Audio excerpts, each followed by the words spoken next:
Okay जी। So good evening आप लोगों को दोबारा से। तो ये चैप्टर हम लोग स्ट्रक्चरल चेंज कर रहे थे, थोड़ा सा ही बचा हुआ है, ज़्यादा टाइम नहीं लगेगा इसमें, तो कोशिश करते हैं अभी ख़त्म करने की। ओके जी। तो पिछली क्लास में हमने थोड़ा बहुत इसका इंट्रोडक्शन पढ़ लिया था और लास्ट टॉपिक हमने capitalism became the dominant economic system and national states became the dominant political form के बारे में पढ़ा था। अब जो नया टॉपिक हमारे सामने आता है वो है अर्बनाइजेशन एंड इंडस्ट्रियलाइजेशन। इसके बारे में हम लोग पढ़ेंगे और ऑब्वियसली इन्होंने कनेक्शन भी बता रखा है कि अर्बनाइजेशन और इंडस्ट्रियलाइजेशन का सॉरी एक सेकेंड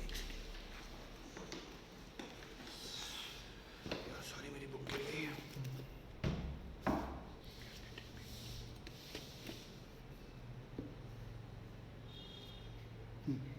तो इन्होंने कनेक्शन भी बता रखा है अर्बनाइजेशन इंडस्ट्रियलाइजेशन का, तो ये भी एक्सप्लेन किया हुआ है। प्लस साथ के साथ इन्होंने ये भी बताया हुआ है कि अर्बनाइजेशन की वजह से इंडस्ट्रियलाइजेशन की वजह से डी इंडस्ट्रियलाइजेशन कैसे हो गई थी हमारी इकॉनमी में। तो सबसे पहले आप पेज नंबर 6 पे अगर आते हैं तो आप देखते हैं अर्बनाइजेशन इंडस्ट्रियलाइजेशन के बारे में बता रखा है कलोनियल एक्सपीरियंस। यहाँ से 2 मार्कर आपका एक क्वेश्चन रहता है सबसे पहले, व्हाट इज़ इंडस्ट्रियलाइजेशन, सबसे पहला क्वेश्चन है। तो मेंशन किया हुआ है, ऑलरेडी मैंने नोट्स दिए हुए हैं, इसमें आंसर है। Industrialisation refers to the emergence of machine production based on use of inanimate power resources like steam और electricity and in most standard western textbook of sociology we learn that even the most हाँ मान्या page number बता दो दोबारा। Page number 6 है मान्या।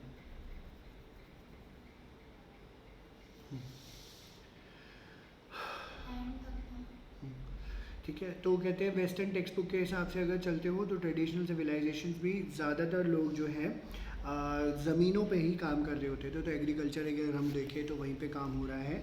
तो relatively low level of technological development था। It did not permit more than a small minor to be freed from the chores of agriculture production. तो actually में कई लोगों को फ्रीडम नहीं मिली कि एग्रीकल्चर प्रोडक्शन से वो बाहर आ पाए। बाय कंट्रास्ट एक प्राइम फीचर जो इंडस्ट्रियल सोसाइटीज़ का आज की डेट में हमें देखने को मिलता है, ये भी 2 मार्कर आता है, what are the prime feature of industrial society today. ठीक है, पॉइंट है, it's that a large majority of the employed population work in factories office और shops rather than agriculture. 90% of the जो है पीपल इन द वेस्ट, अगर हम लोग हैं अमेरिकन और यूरोपियन कंट्रीज़ को, तो टाउन्स एंड सिटीज़ में रहते हैं। जॉब्स और नई जॉब अपॉर्चुनिटीज़ वहाँ पे क्रिएट होती रहती है बार बार। Not surprisingly therefore we usually associate urbanization with industrialization. They often do occur together but not always so. तो हम ये देखते हैं कि अर्बनाइजेशन जहाँ जहाँ हो रही है तो इंडस्ट्रियलाइजेशन भी देखा से कनेक्ट किया जाता है। तो यूजली इसका जो फॉर्म है वो ये क्या बोलते हैं, इंडस्ट्रियलाइजेशन जहाँ जहाँ हो रही है तो अर्बनाइजेशन वहाँ वहाँ पहुँच जाती है। ठीक है, तो ये इनफैक्ट आपने 11th में भी पढ़ा है, change in rural society in urban societies में 11th में बता रखा था। तो जैसे इन्होंने इसका एग्जाम्पल दिया हुआ है कि एग्जाम्पल ब्रिटेन का है। फर्स्ट सोसाइटी थी इंडस्ट्रियलाइजेशन से जो गो थ्रू होती है, अर्लीस्ट थी जो कि रूरल से अर्बन में कन्वर्ट हुई। इसका एक एग्जाम्पल दिया है कि 1800 में 20% ऑफ द पॉपुलेशन जो है टाउन्स एंड सिटीज़ में रहते थे, मोर देन 10,000 इनहैबिटेंट्स।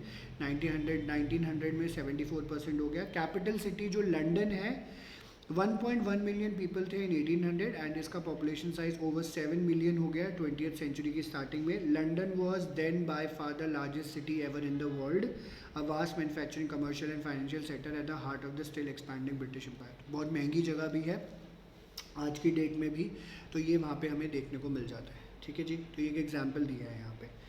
फिर ये टॉपिक चेंज होता है तो यहाँ पे ये बताते हैं कि इंडिया में the impact of very same British industrialisation led to deindustrialisation in some sectors. तो हमारे यहाँ पे ये थोड़ी सी दिक्कत थी भी, कई जगहें ऐसी थी और कई सेक्टर्स ऐसे थे कि इंडस्ट्रियलाइजेशन की वजह से डी इंडस्ट्रियलाइजेशन हो गया उनका।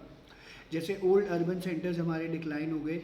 जैसे ही मैन्युफैक्चरिंग सेंटर बूम होता है ब्रिटेन में, traditional export cotton and silk manufacture जो इंडिया के होते हैं वो मैनचेस्टर कंपटीशन की वजह से डिक्लाइन हो जाते हैं, क्योंकि वहीं से सारा मटेरियल आ जाता था जो इंडियंस बनाते थे, वो वहाँ से मंगा रहे थे, सस्ता पड़ता था और ब्रिटिशर्स को पैसा भी कमाना था।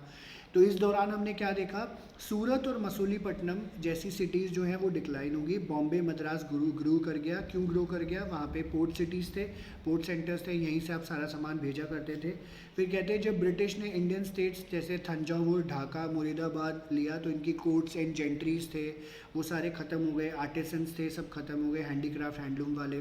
एंड 19th सेंचुरी से हम देखते हैं मैकेनाइज इंडस्ट्रीज लगना शुरू हो गई और कई टाउन जो है हैवीली पॉपुलेटेड हो गए। जैसे गुड़गांव में जो बूम मिला है आपको, गुड़गांव में जिस बूम मिला है, गुरुग्राम अब नाम है, मारुति की वजह से, मारुति सुजुकी, क्योंकि उनका प्लांट ही यहीं पे है, ठीक है। उसकी वजह से गुड़गांव जो है एक बहुत कमर्शियल हब बन चुका है, तो आपको देखने को मिलता है। और आप देखोगे कि खेती बाड़ी इज़ ऑन डिक्लाइन, तो एक चीज़ का फ़ायदा होता है, तो आप देख सकते हो एग्रीकल्चर रिलेटेड एक्टिविटीज़ जो है वो डिक्लाइन पे है, तो कमर्शियल सेंटर्स और बहुत ज़्यादा वहाँ पे बढ़ गए हैं। इनफैक्ट आप लोगों ने नोट भी किया होगा, कॉल सेंटर्स वगैरह के कॉन्सेप्ट है, बीपीओज़ हैं, बड़ी बड़ी कॉरपोरेट्स हैं, वहाँ पर काम कर रहे हैं।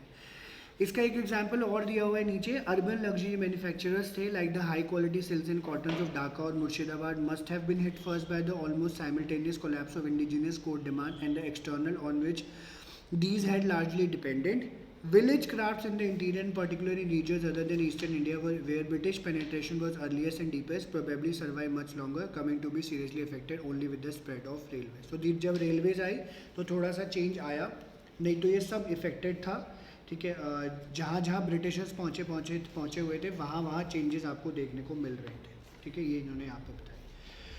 ये तो पीछे का पीछे रह जाता है टॉपिक। अब अगले पेज पर टॉपिक चेंज हो जाता है, तो कहते हैं unlike Britain where the impact of British industrialisation led to more people moving into urban areas, in India initial impact of the same British industrialisation led more people to agriculture. तो ये बड़ा contradictory था।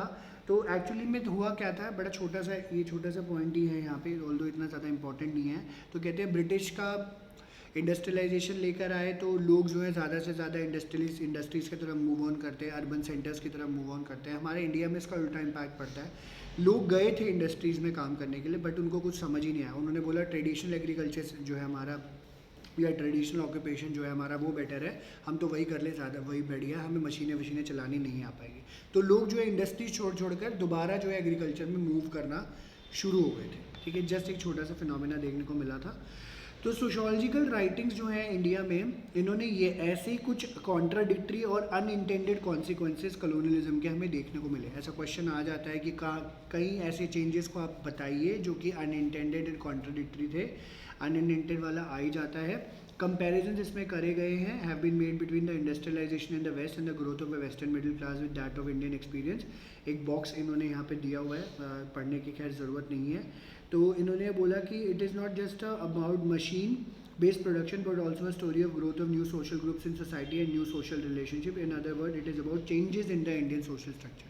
तो अब जैसे क्या था, जब ये सब चीज़ें डेवलप होना शुरू हुई तो मिडिल क्लास आ गया हमारा, पैसा था उनके पास, रुतबा था, गाड़ी, घर, लोगों ने पहनावा अच्छा हो गया। तो ब्रिटिशर्स का ये भी इम्पैक्ट हमें देखने को मिल गया था, ठीक है। तो इन सबको छोड़ते हुए जब आप आगे बढ़ते हो तो यहाँ पे देखो पेज नंबर 8 पे ही हैं हम लोग। अब यहाँ से आपके 2 to 4 मार्कर के क्वेश्चन फिर कवर होते हैं। सिटीज़ का जो है बहुत इंपॉर्टेंट रोल होता है in the economic system of empire. ये 2 and 4 मार्कर का क्वेश्चन आता है। इसके नीचे इसका आंसर लिखा हुआ है कि सिटीज़ का क्या इंपॉर्टेंट रोल था।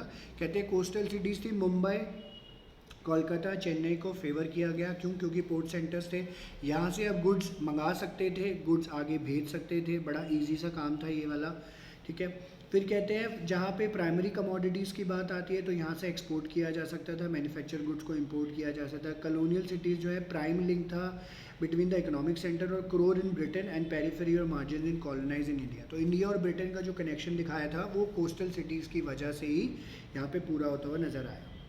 तो कहते हैं cities in this sense were the concrete expression of global capitalism. तो जहाँ जहाँ सिटीज़ एंड सेंटर्स थे यहाँ से कैपिटलिज्म जो है आपको ज़्यादा देखने को मिला।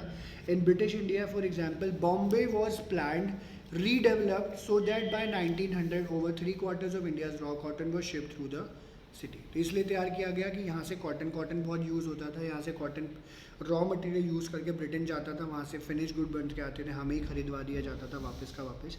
तो कहते हैं कैलकटा ने एक्सपोर्ट किया jute to Dundee while Madras send coffee, sugar, indigo, dyes and cotton to Britain, ठीक है। ये सारी चीज़ें यहाँ पे हुई थी। तो ये भी 1 and 2 ये 2 मार्कर आया हुआ है कि कैलकटा ने क्या एक्सपोर्ट किया, मद्रास ने क्या एक्सपोर्ट किया, तो ये पूछ लेते हैं। तो ये लाइन मार्क कर लीजिए, कैलकटा ने जूट एक्सपोर्ट किया डंडी को, while Madras send coffee, sugar, indigo, dyes to Britain, ठीक है। ये देखने को मिला। तो ये 2 and 4 मार्कर इस तरीके से क्वेश्चन आ जाते हैं।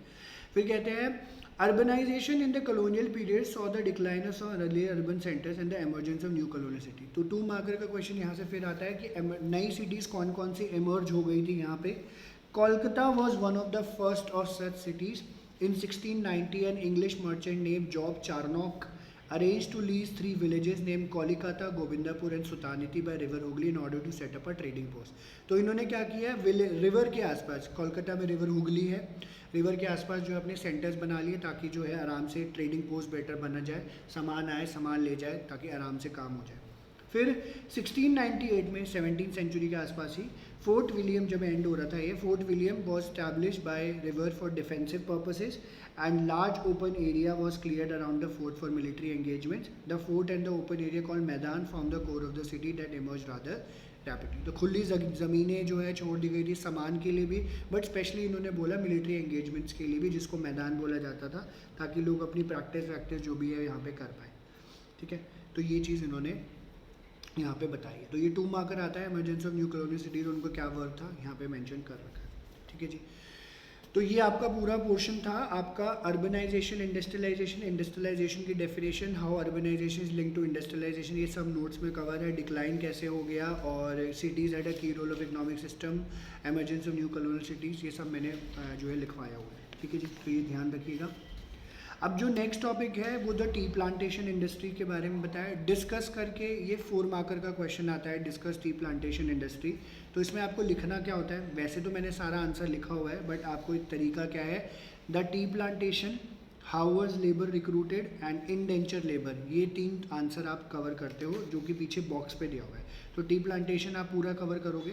नेक्स्ट पेज पे how were labours recruited include करते हो उस आंसर में, एंड इंडेंचर्ड लेबर है बॉक्स 1.7 में.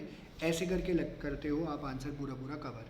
ठीक है, हाँ, वैसे नोट्स में है सब दिया हुआ है, तो नीड नॉट एन इशू. ठीक है, तो टी प्लांटेशन आपका 4 मार्कर का क्वेश्चन, 6 मार्कर का क्वेश्चन आ जाता है.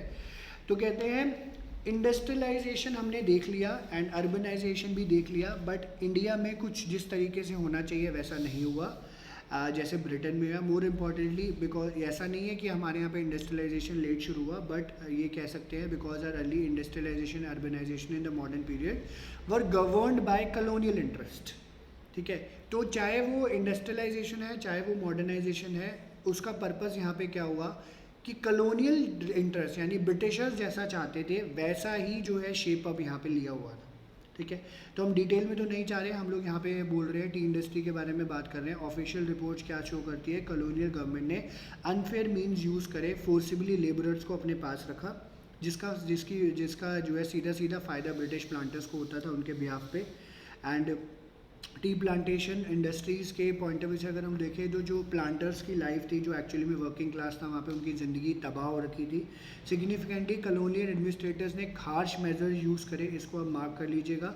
लेबर के अगेंस्ट सीधा बेनिफिट प्लांटर को मिलता था. They were also fully aware that the laws of a colonise country did not have to stick to the democratic norms that the British back home had to follow in Britain. तो उनको ये पता था क्योंकि हमने colonise कर रखा है तो हम डेमोक्रेसी क्या ही फॉलो करेंगे. ब्रिटेन में ऐसा ही होता है कि ब्रिटेन में डेमोक्रेसी फॉलो करी जा रही थी, यहाँ पे करने की ज़रूरत नहीं थी. ठीक है, तो एक्सप्लॉइट कर रहे थे, हमारा मिसयूज़ कर रहे थे और अपना फ़ायदा निकाल रहे थे. ठीक है, तो ये डिस्कस टी प्लांटेशन आता है. तो सेकंड पैराग्राफ से एक्चुअली में इसका आंसर है ऑलरेडी कवर्ड है, तो नीड नॉट एन इशू. अब जैसे इसको सेकंड पार्ट लिखते हो तो आप बॉक्स 1.6 देखिए, how were labours recruited independently. 4 marks का टॉपिक है, ये अलग से 4 मार्कर का आता है. तो कहते हैं टी इंडस्ट्री जो है हमारी शुरुआत होती है 1851 में. Most of the tea gardens were situated in Assam. 1903 में इंडस्ट्री में 4,79,000 परमानेंट, 93,000 टेम्प्रेरी एम्प्लॉयज़ थे. असम स्पार्सली पॉपुलेटेड था और टी प्लांटेशन उन्होंने बोला अनहेबिटेड हिल साइड्स पे थे जहाँ पे लेबर नहीं जाती थी, उनको बाहर से बुला के काम करना पड़ता था और इतनी दूर से ले जाकर इनको यहाँ पे काम कराना. अनहेल्दी क्लाइमेट में इनको बुखार हो जाता था, फाइनेंशियल इंसेंटिव्स नहीं मिलते थे और ये सब चीज़ें नहीं देते थे ब्रिटिशर. एक्चुअली में सिर्फ काम कराना जानते थे. इंस्टेड उन्होंने दबाव बना के ज़ोर ज़बरदस्ती करके इस तरीके से जो है मोल्ड किए चीज़ों को कि कुछ कानून इस तरीके से बना दिए कि आप समझते बाद में उसको. ऑलरेडी अगर आप ब्रिटिशर्स आपको उठा के ले जाते हैं तो आप ब्रिटिश सर्वेंट हो जाते हो काफ़ी लंबे टाइम के लिए. तो recruitment of labour of tea garden was carried on for years mostly bye contractor under the provision of the transport of native labourers act, जो कि यहाँ पे तो वैलिड था इंडिया में, बट ब्रिटेन में कहीं पे इस तरीके का नॉर्म्स नहीं था. तो इसको जो है एक्सप्लेन करते हैं बॉक्स 1.17 में. ये जो कॉन्सेप्ट था इसको बुलाया जाता है इंडेंचर्ड लेबर. Indentured labour. आप सेकेंड पैराग्राफ में देखोगे, एक सेकेंड पैराग्राफ नहीं, हाँ फर्स्ट पैराग्राफ में फर्स्ट लाइन में फर्स्ट पैराग्राफ की फर्स्ट लाइन में ही लिखा हुआ है, the labour system in Assam was essentially that of indenture. ठीक है, इंडेंचर्ड लेबर बुलाया जाता था। 2 मार्कर ये आता है, what do you mean by indentured labour. ठीक है, और टी प्लांटेशन का भी पार्ट है आंसर का। तो इंडेंचर क्या होती है, by which the labourers went to Assam under a contract for number of years. The government helped the planters by providing penal sanction in case of non-fulfillment of the contract by the laborers. अगर आप उनके contract के हिसाब से काम नहीं करते हैं, इंडेंचर लेबर के अंदर जो कॉन्सेप्ट था, तो आपको सज़ा मिलती थी। ठीक है, तो क्या कहते हैं, टी डॉले एक लॉ मेंबर थे जब उन्होंने असम लेबर इमिग्रेशन बिल के ऊपर बोला कि the labour contract authorise by this bill is a transaction by which, to put is rather bluntly, a man is often committed to Assam before he knows what he is doing, जो कि मैंने आपको already बताया। उसको पता भी नहीं होता था, ब्रिटिशर उठा के ले गए, बस आपका कानून कायदा हमने बना लिया, एंड 4 साल के लिए आपको कॉन्टीन्यूसली काम करना पड़ता था। अगर आप बीच में छोड़ के जाओगे तो आपको अरेस्ट किया जाएगा, इम्प्रिजनमेंट, जेल में डाल दिया जाता है। कंडीशन लाइक दीज, तो कहते हैं इस तरीके की कंडीशन जो है एम्प्लॉयर और एम्प्लॉय के रिलेशन को कहीं पे भी जो है एग्जिस्ट नहीं करती है। हमने जो है ब्रिटिश इंडिया में ये कानून बनाया जो कि सीधा सीधा प्लांटर्स यानी ब्रिटिश प्लांटर्स थे उनको फ़ायदा देता था, एंड ऐसा कानून ब्रिटेन में नहीं था। The fact remains that the motive power in this legislation is the interest of the planter, not the interest of the coolie. तो फ़ायदा किसका होता था, घूम फिर के जो है ब्रिटिश प्लांटर्स का ही यहाँ पे फ़ायदा होता था। तो इसके किस तरीके से फ़ायदा निकाला है वो भी इन्होंने यहाँ पे बता दिया। तो टी प्लांटेशन था, अनफेयर मीन से हायर करते थे, इंडेंचर लेबर का कॉन्सेप्ट था, और लेबर्स कैसे रिक्रूट किए जाते थे, फ्रॉड एंड कोर्जन इनसे के साथ किया जाता था, और इंडेंचर लेबर इन्होंने यहाँ पे एक्सप्लेन किया। फिर आप देख सकते हो बॉक्स 1.8 है, how did the planters live. ये भी 4 मार्कर का क्वेश्चन आपका यहाँ से आ जाता है कि प्लांटर्स कैसे रहते थे। तो प्लांटर्स अंग्रेज़ थे पहले, तो ब्रिटिशर्स, ठीक है, ब्रिटिशर्स थे, तो इनका रहने और खाने पीने का तरीका बड़ा डिफरेंट था, साजो सज्जा का सामान भी बड़ा डिफरेंट था एक्चुअली में। तो आप ये देख सकते हैं जैसे आज के ज़माने में हमारे घर बड़े लैविश हो चुके हैं, सोफ़ा है, बेड है, फ्रिज है, अलमारी है, ये और बड़े बाथ टब्स वगैरह है, इन सब ये सारा कॉन्सेप्ट एक्चुअली ब्रिटिशर्स ही दे के गए थे, नहीं तो हमें ढेले का कुछ नहीं पता था।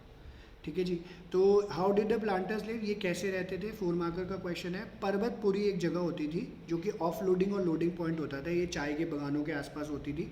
यहाँ से जो है जो भी चाय पत्तियाँ बनती थी इनको यहाँ से लेकर चले जाते थे। तो कहते हैं the doughty British managers and their mems always came down for the estate surrounding Parvatpuri when a steamer docked है। तो इनकी ना अंग्रेज़ों के साथ गोरी गोरी मेम्स आती थी एकदम, ठीक है, जिसे लगान में आपने देखा होगा, वो गोरी मेम आई है, वो हमें फिरकी देना सिखाएंगी। ठीक है, तो कुछ कुछ ऐसा यहीं पे था। तो पर्वतपुरी के आसपास होते थे लोग, जो है लोगों के नज़ारे हो जाते थे कि गोरी मेम देखने को मिल रही है। So in spite of the inaccessibility of the gardens they had lives of luxury, huge sprawling bungalows set on sturdy wooden stills to protect the inmates from wild animals, was surrounded by velvety lawns and jewel bright flower beds. तो अब garden का description दे रहे हैं। Velvety loans green cover के लिए use किया जा रहा है, फ्लावर्स वहाँ लगे हुए हैं, मालीज होते थे इनके, बावर्चीज़ होते थे जो उनके लिए सर्व करते थे टू द परफेक्शन, बिकॉज जो उन्होंने बोला है वही करना है आपको। वाइड वरांडाज होते थे इनके, gleamed and glistened under the ministrations of this army of liveried servants. तो ऑब्वियसली एडमिनिस्ट्रेशन इनका ऐसे रहता था, सर्विंग इनकी बहुत ज़्यादा होती थी, सर्वेंट्स बहुत ज़्यादा होते थे, ये सब चल रहा था।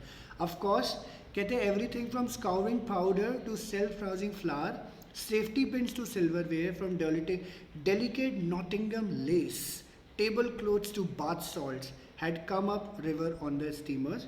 Indeed, even the large cast iron bathtubs that were invitingly placed in huge bathrooms, tubs which were filled every morning by the busy बिस्तीवाला। बिस्तीवाला गरम गरम पानी लेकर आते थे और बाथ टब में लगाते थे ताकि गोरी मेम्स नहा पाए सौंदर्य साबुन निरमा से। ओके, तो carrying buckets of the bungalows well had been brought by up steamer. तो ये सारे चीज़ें जो हैं A to Z सब जो है ब्रिटेन से आता था, थ्रू सी रूट आता था, पर्वतपुरी के पॉइंट ऑफ व्यू से of loading on loading point था फॉर द अवेलेबिलिटी। तो उसके लिए गोरी गोरी मेम्स के लिए किया जाता था। एंड उस टाइम सौंदर्य साबुन निरमा भी था, लक्स भी होएगा पता नहीं लक्स नहीं आया था तो या ठीक है। तो ये चीज़ करी जाती थी। ये एग्जैक्ट डिस्क्रिप्शन है, पूरा ही आंसर है, ऐसे ही लिखना होता है आपको, ठीक है, इसमें कोई चेंज नहीं करोगे, 4 मार्कर में आया हुआ है जी, ठीक है जी, okay. Industrialisation in independent India को आप छोड़ दीजिए, इसमें से कुछ नहीं आता है।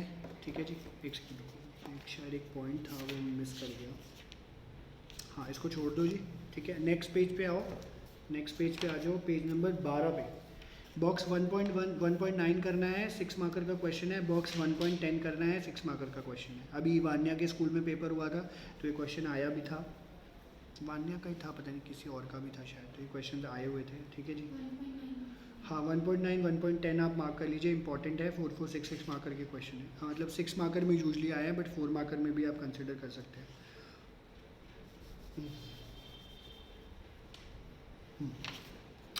1.9 क्या कहता है, सबसे पहले ये समझते हैं। तो कहते हैं हमारी जो कंट्री इंडिपेंडेंट हो रही थी उससे लगभग 10 साल पहले, लगभग कहते हैं 1938 के आसपास, national planning committee, pol science वाले जो बच्चे हैं उनको पता ही होगा, national planning committee, Jawaharlal Nehru chairman थे, के.टी. शाह जो है जनरल एडिटर थे। इंडियन नेशनल कांग्रेस ने सेटअप कर दी थी कमेटी।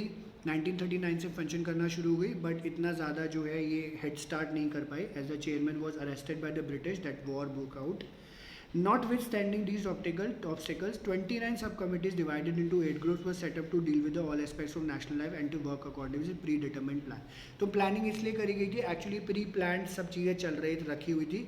जब हमें आज़ादी मिलेगी इन सब चीज़ों पे काम करेगा। इनफैक्ट कुछ हिस्सा इसका हमें पढ़ने को जैसे मिल भी जाता है अलग अलग जगह। एग्रीकल्चर, प्राइमरी एजुकेशन के ऊपर फोकस किया जाए, industry, secondary sources of production, human factor, labour and population, exchange and finance, public utility, transport and communication, social services, health, housing, education, general, technical, women roles in a planned economy. तो जैसे हमारे जो कुछ fundamental rights हैं और इन ये सब चीज़ें वहाँ पे भी कुछ ना कुछ कवर हो जाती है। And among the subcommittees, some submitted their final reports and several others interim report before the India became independent. Several reports were published by 1948-49. The Planning Commission was set up in March 1950 by a resolution by the Government of India, which is defining the scope of Commission's work. तो ये भी हमने pol science में पढ़ा हुआ है, pol science वाले बच्चों को ये पता होगा। तो ये इन्होंने बोला था कि प्लानिंग कमीशन का या फिर ये के.टी. शाह कमीशन का जो है क्या रोल था और क्या कमेटी ने डिसाइड किया, इस तरीके से क्वेश्चन आता है। तो ये सारा आपको फिर लिखना होता है, ठीक है, जो इन्होंने यहाँ पे बताया हुआ है। ठीक है जी, और फिर जो है अब यहाँ पे जो है नेक्स्ट आप देखेंगे बॉक्स 1.10, ठीक है, और इसमें जो क्वेश्चन आता है वो पहले क्वेश्चन आप मार्क कर लीजिए। ऊपर लिखा हुआ है 4th लाइन में, sociologist M.S.A. Rao argued that in India many villages all over India are becoming increasingly subject to the impact of urban influences. Explain. ठीक है, इस तरीके से क्वेश्चन आता है।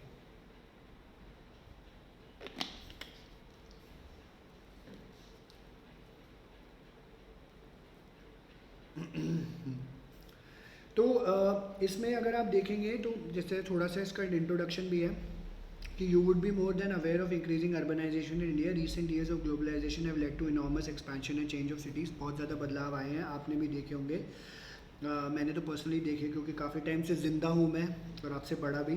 So in the 21st century, India will be witnessing fast pace of urbanization with the ambitious scheme of smart cities. Smart cities का concept बढ़ रहा है, गवर्नमेंट ने भी बहुत बड़ा इनिशिएटिव लिया हुआ है। And we shall be dealing, इसके बारे में हमें आगे पढ़ने को मिलता है। सोशियोलॉजिकल अकाउंट क्या कहता है डिफरेंट काइंड ऑफ अर्बनाइजेशन, तो इन्होंने बोला है writing on the different kinds of urbanisation witnesses in the first 2 decades after independence, sociologist जो थे हमारे M.S.A. राव, उन्होंने आर्ग्यू किया कि हमारे भारत देश में, इंडिया में कई विलेजेस ऐसे हैं जो कि अर्बन इन्फ्लुएंस में आ रहे हैं। मैंने पहले भी जब ये कराया था तो मैंने बताया था आजकल गांव कूचों पे अर्बन इन्फ्लुएंस पड़ रहा है। ठीक है, जैसे मैंने अपने गांव का, जहाँ मेरे मामा जी और ताया जी वगैरह रहते हैं, बिहार में हैं, और बड़ा छोटा सा गांव है, वैसे तो छोटा ही तो क्या है, जहाँ मेरे मामा जी वगैरह हैं वो पूर्णिया पड़ता है, जहाँ सुशांत सिंह राजपूत की फैमिली है एक्चुअली में, वहीं पर उनका बॉर्न एंड ब्रॉटअप है।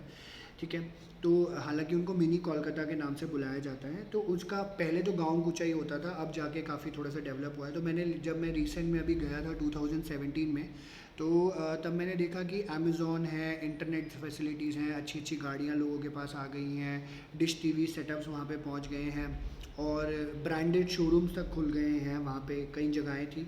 पटना तो प्रॉपर सिटी है, दिल्ली जैसी है, बट गांव मैंने ये देख के मैं हैरान हो गया था थोड़ा सा।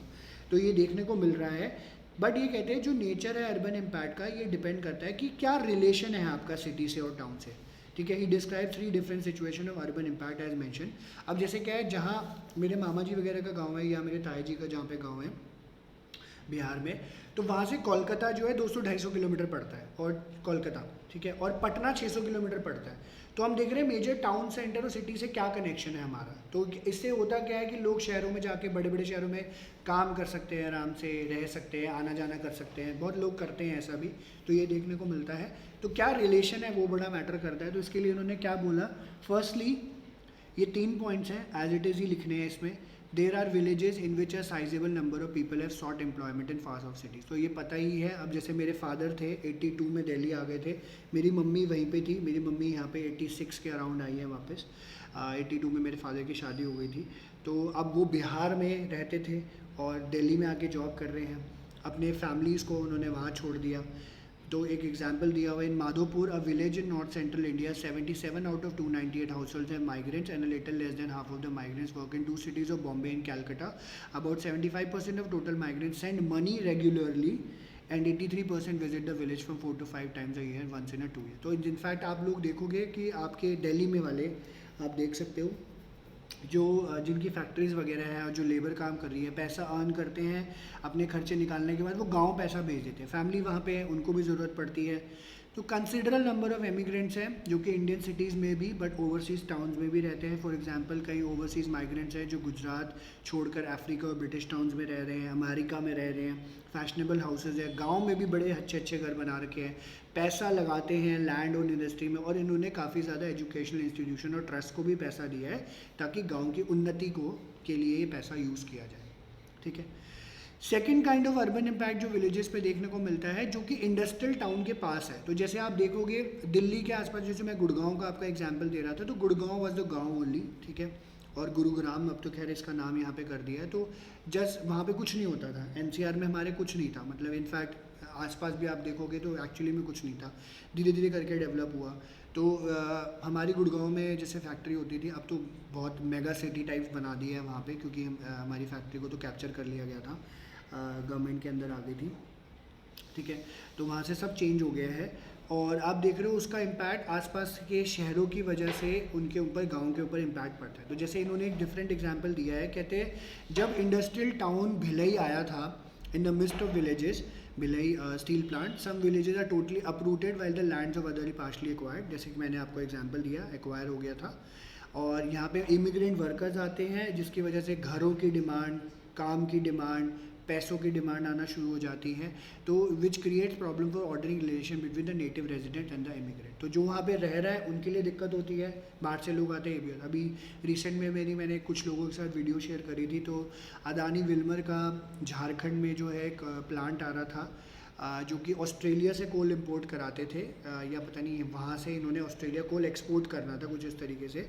काफ़ी जगहें थी जो कि आदिवासी की थी, वो जो है हटा ली गई थी।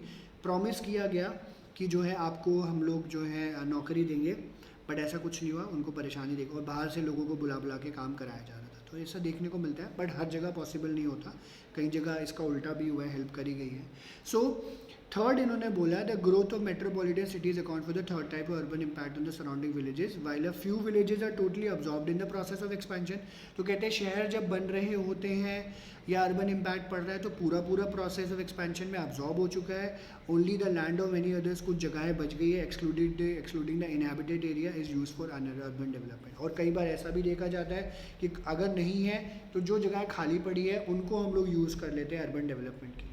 तो ये 3 kind of impact MSA Rao ने एक्सप्लेन करा। पहला ये, कई लोग जो है बाहर जाके काम कर रहे हैं, पैसा भिजवाते रहते हैं। सेकंड ये, अगर कोई बड़ा टाउन सेंटर या इंडस्ट्रीज़ वहाँ पे आ रही होती है, इसकी वजह से माइग्रेंट वर्कर्स, नेटिव वर्कर्स की प्रॉब्लम देखने को मिलती है। एंड तीसरा ये, कई बार ऐसा देखा गया अर्बन इम्पैक्ट की वजह से ग्रेजुअली सब अब्जॉर्ब कर लिया जाता है ये जो है गाँव को। तो ये भी एक देखने को मिलती है जैसे।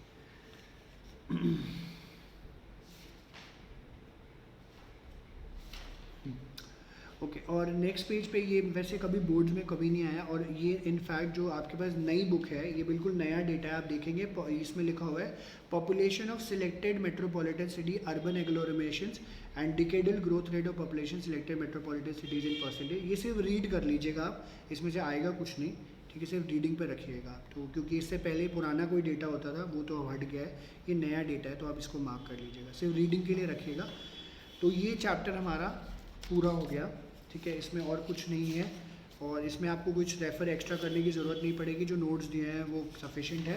बस एक छोटी सी रिक्वेस्ट है, कई बार मैंने ये पहले भी मेंशन किया था, कुछ चीज़ें एक्चुअली में रह जाती है, मैं कई बार नहीं कवर कर पाता, तो आप सारे के सारे एक 10 ईयर ज़रूर ले लीजिए। सतीश एंड ब्रदर्स की मिल जाएगी या शिवदास एंड सन्स की, सतीश एंड ब्रदर्स की ले लीजिएगा, चलेगा? नहीं तो नहीं। आ गई सब आ गई, अब कब नहीं आएंगे, हो तो गया पेपर सारे। आ गई। सतीश ब्रदर्स की ले लीजिएगा, उसमें आंसर सही नहीं होते हैं, आपको क्वेश्चन के पैटर्न और पेपर्स के पैटर्न का एक बार पता लग जाएगा, क्योंकि उसमें दिल्ली और आउटसाइड दिल्ली के पेपर दोनों कवर होते हैं, और वो सब मैं टेस्ट में यहाँ पे एक कराता हूँ, सारे के सारे दिल्ली आउटसाइड दिल्ली का, वो मैं सब जैसे हमारा कोर्स ओवर होएगा, और विच इज़ ओवर ओनली, ये तो बस रिवीजन चल रही है हमारी, ठीक है, तो ये सब चीज़ें हमारी कवर होंगी। तो स्टिल यहाँ पे किसी को अगर कोई डाउट है तो आप मेरे को अनम्यूट करके पूछ सकते हैं, स्पेशली जो नए बच्चे हैं, अगर किसी को कुछ पूछना है तो प्लीज़ पूछ लीजिए। डेली से जी कुछ पूछना है? ठीक है, चैतन्य, गौरांगी और आसिफ, आई होप क्लियर हो सारी चीज़ें।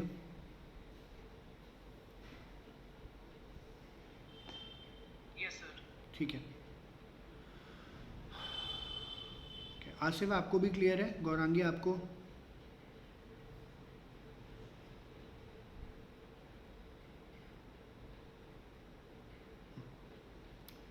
ठीक है, चलो कोई बात नहीं, आवाज़ नहीं आ रही आप लोगों की। ओके, सो या थैंक यू वेरी मच, आज हम इतना ही करेंगे, और बाकी हम लोग नेक्स्ट क्लास में मिलते हैं, तो नेक्स्ट चैप्टर हम लोग शुरू करते हैं। Tata, bye bye, take care. Thank you Chaitanya, Asif, Gaurangi, Manya, Aaradhya. हाँ आराध्य।